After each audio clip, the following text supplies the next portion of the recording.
Welcome, everyone, to Life Turns. I'm so glad you're here today because the story I'm about to share is not just a story.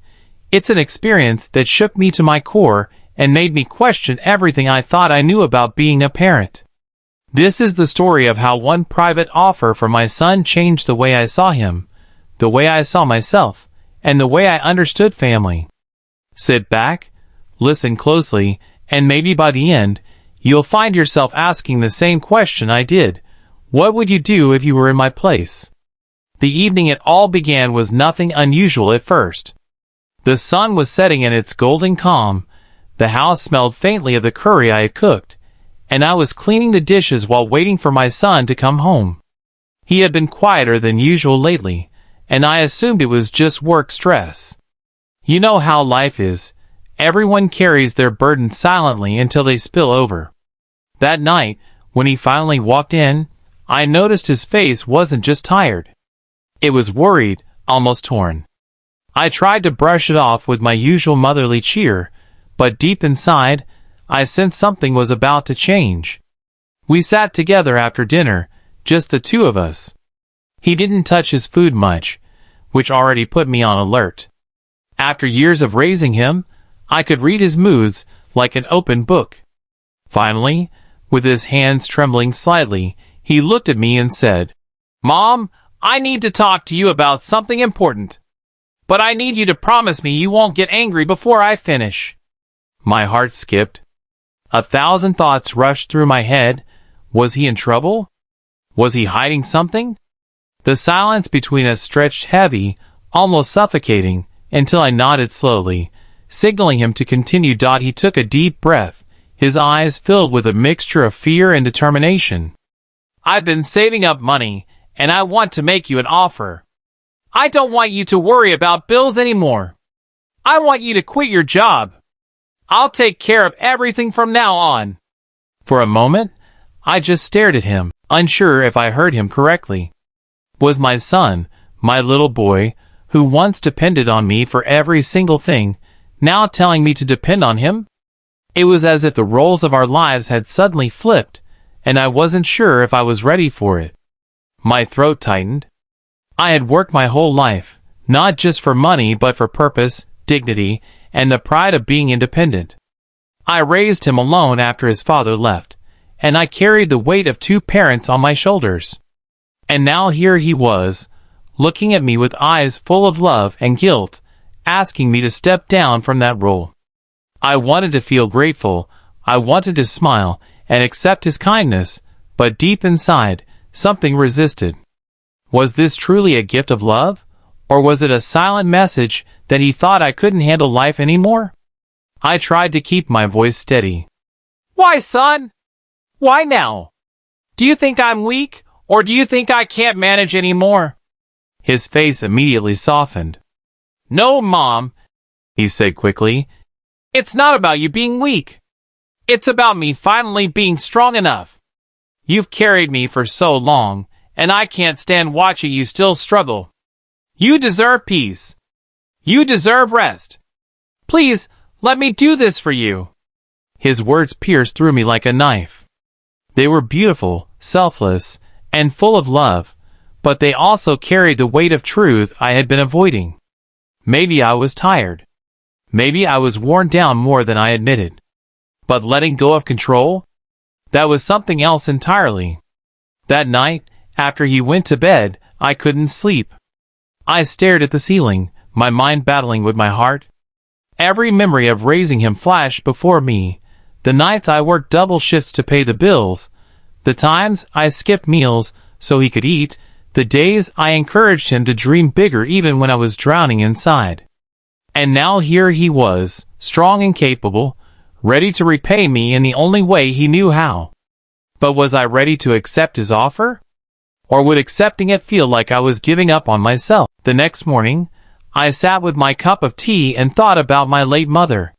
She had always told me, "One day, your children will grow wings, and when they do, you must let them fly, even if it means they carry you too."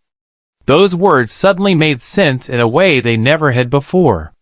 But still, something inside me wrestled with fear. Accepting his help felt like surrender, but refusing it felt like rejecting his love. I was caught between pride and gratitude, independence and surrender, strength and vulnerability. And for the first time in many years, I didn't know what to do next. That was just the beginning. What followed were days of emotional conversations, tears, laughter, and the kind of honesty that only comes when a family stands at a crossroads. My son's private offer was not just about money. It was about love, sacrifice, and the way family roles evolve over time. It left me standing in front of a question bigger than myself. When love offers you rest, do you take it, or do you hold on to your pride? The days after my son made that offer were filled with a silence I couldn't quite describe. Every time I looked at him, I saw both the little boy who once clung to my hand and the man who now wanted to carry me forward. I watched him leave for work in the morning, his shirt neatly pressed, his steps confident, and I felt a strange mixture of pride and sadness. Pride, because he had grown into someone responsible and caring. Sadness, because maybe, in my heart, I wasn't ready to let him become my protector. I had always been the strong one. I had always been the one who made the sacrifices. Was it really time for the roles to change? One evening, I found myself lost in memories. I remembered the nights when we had nothing but bread and tea on the table, and he would ask me if I wasn't hungry because I gave him my portion. I remembered the winters when I wrapped him in layers of old sweaters, while I endured the cold just so he would be warm. And I remembered his little voice promising me, "Mom, when I grow up, I'll take care of you. You'll never have to worry again." I had smiled back then, brushing off his words as childhood dreams. But here we were, years later, with him standing true to his promise. And that memory both softened and broke me. My son noticed my hesitation, of course. One night, he sat me down and said, "Mom, I see it in your eyes. You think accepting my offer makes you weak. But it doesn't. You've given me everything. Don't you see? This isn't me replacing you. This is me honoring you." His words made my eyes sting with tears. Honor. That word struck me deeply. Because for so long, I thought my worth came only from how much I could provide, how much I could do. But perhaps my worth was also in the love I had poured into him, the lessons I had given, the resilience I had modeled. And maybe, just maybe, letting him support me now was a way of honoring all that. Still, pride is a powerful thing. The next morning, I tried to act normal. I told him, "Don't worry about me. I'll keep working. I'm fine." But even as I said it, I could see the disappointment flicker in his eyes. He didn't argue, but he didn't smile either. It was then that I realized something important. My refusal wasn't just about me. It was hurting him too. He wanted to give back. He wanted to feel like he was fulfilling his promise. And by rejecting that, I was unintentionally rejecting his love. That realization hit me like a storm. A few days later, we went grocery shopping together. As we stood in the checkout line, he quietly took out his wallet and paid for everything before I could reach for my purse. I felt a lump in my throat as the cashier handed him the bags. On the way home, he said softly, "See, Mom, it doesn't hurt me to provide for you. It makes me happy. Why can't you let me do that?" His voice cracked just slightly, and in that crack, I heard all the years he had watched me struggle, all the silent promises he had kept in his heart. It wasn't just about money. It was about love, about him finally feeling strong enough to protect me. And that night, I cried silently in my room, because I finally began to understand. But understanding doesn't make decisions easier. I still wrestled with the idea of depending on him. Society teaches us that strength is independence, that parents must always be the providers, not the ones being provided for. I worried what people would think. Would they say I had failed? Would they whisper that I was living off my son? Those thoughts haunted me like shadows, and every time I tried to silence them, they came back stronger. It wasn't just my pride I was battling. It was the weight of expectations I had carried all my life. One night, as the rain tapped softly on the windows, I sat with him in the living room. I finally told him the truth. "Son, it's not that I don't appreciate your offer. I do. More than you can ever know. But all my life, I've defined myself by being the one who takes care of you. If I stop, who am I then?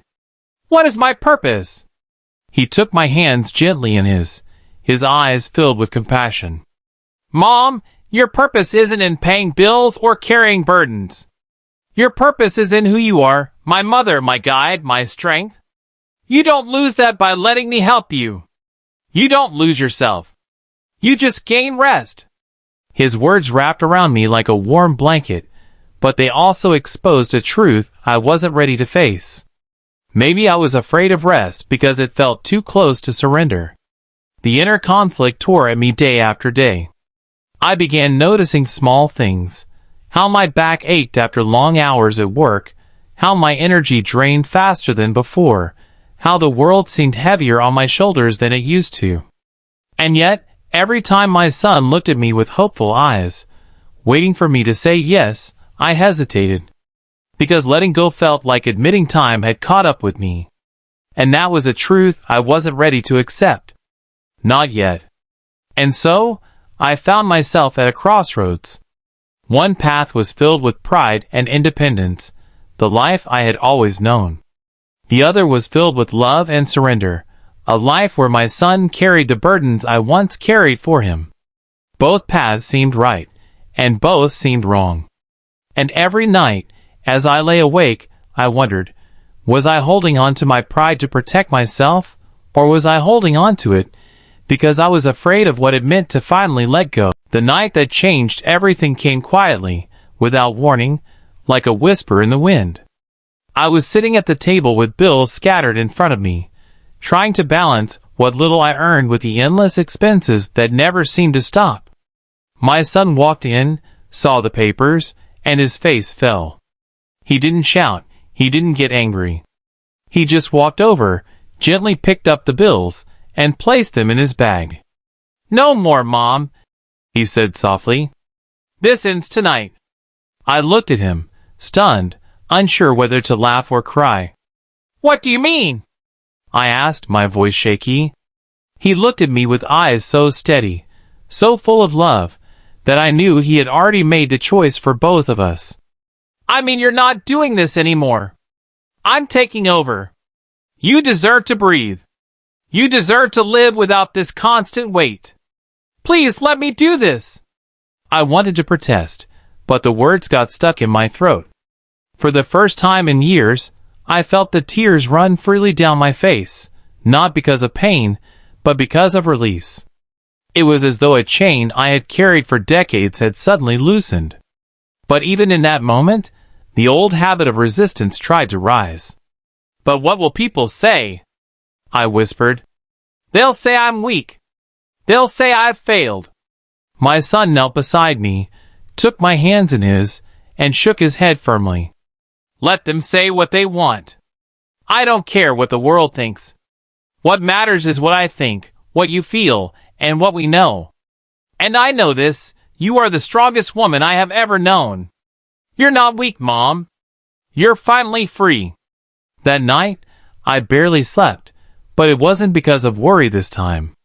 It was because my heart was learning how to let go. I thought of all the years I carried him, all the sacrifices, all the nights of hunger, all the tears I hid so he wouldn't see. And I realized that this moment, this offer, was not the end of my purpose, it was the completion of it. My son had become the man I prayed he would be. A man of love, of responsibility, of loyalty. By accepting his help, I wasn't losing my strength. I was passing the torch. And maybe that was the most powerful act of all. The next morning, I made a decision. Over breakfast, I looked at him and said, "Okay, I'll accept your offer. But I need you to understand something. I'm not giving up on myself. I'm not becoming a burden. I'm trusting you. And that's not easy for me. But I'll do it because I see how much this means to you, and because maybe, just maybe, it's time I finally let you keep the promise you made as a child." His eyes filled with tears, and for the first time in a long while, I saw him smile the way he used to when he was a boy. He reached across the table, squeezed my hand, and whispered, "Thank you, Mom. You don't know how much this means to me." Life slowly began to change after that. I didn't quit everything overnight, but I let him take over the bills. I let him plan for the future. I let him carry the weight that I had carried alone for so long. At first, it felt strange, almost like I was stepping into someone else's life. But then something unexpected happened. I began to feel lighter. I began to enjoy mornings without the constant fear of overdue notices. I began to cook, not out of stress, but out of love. I began to laugh more freely, because the cloud of worry that had followed me for years finally began to lift. And my son, oh how he shone! He stood taller, walked prouder, and his eyes sparkled with a quiet joy. It wasn't just about money for him. It was about fulfilling the vow he had carried in his heart since childhood. I realized then that love is not measured in who carries the burden, but in how the burden is shared. He wasn't taking away my strength. He was multiplying it. Together, we became stronger, not weaker. And for the first time in many years, our home was filled not just with survival, but with peace. One evening, months later, as we sat on the porch watching the sunset, he turned to me and said, "Mom, do you regret it? Letting me take over?" I smiled, feeling a warmth deep inside my chest. "No," I said softly. "I don't regret it. I regret waiting so long to accept your love." He leaned his head on my shoulder, just like he used to as a boy, and in that moment, I realized something profound. Being a parent is not about holding on forever. It's about teaching them to fly, and then one day, allowing them to carry you when your wings grow tired. That realization freed me in ways I can't even explain. I no longer felt like I was failing by depending on him. I felt like I was fulfilling the circle of love. I had given him life, strength, and hope. And now, he was giving it back to me in his own way. That is what family truly means. Not who gives and who receives, but how love flows back and forth like a river, strong and unending. So here I am, sharing my story with you, hoping you understand the lesson I learned. Pride can be heavy. Independence can be beautiful. But sometimes, the greatest strength is in knowing when to let go, when to allow someone who loves you to step in and carry the weight. My son's private offer was not just about money or bills. It was about love, honor, and the bond that nothing can break. And today, I stand not as a mother who lost her role, but as a woman who finally understood that love doesn't weaken you. It saves you. If you are listening to this, and you find yourself in a similar place, torn between pride and love, ask yourself this: is your pride worth more than the joy of sharing life's burdens with the ones who care for you? Sometimes, the bravest thing you can do is to say yes. Because in the end, family isn't about who owes who. It's about standing together, lifting each other, and knowing that love, in its truest form, is never a burden. It is the greatest gift of all.